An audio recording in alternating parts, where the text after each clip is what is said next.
কিছু লোক বলবে মানুষ সবকিছুতে পারফেক্ট হয় না, কিন্তু তার উল্টো প্রমাণ করে দেখিয়েছে সাউথের তিনটা বড় বড় অ্যাক্ট্রেস।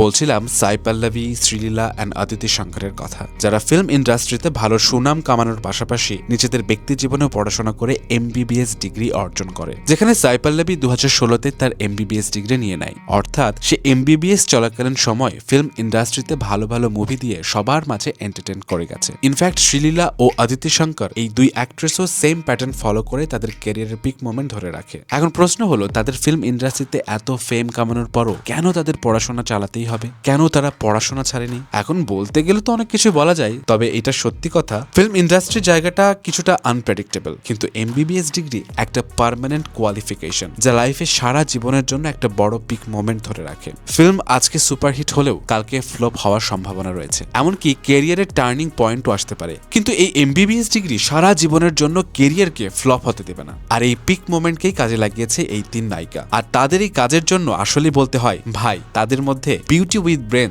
চাপটা কিন্তু আসলেই আছে।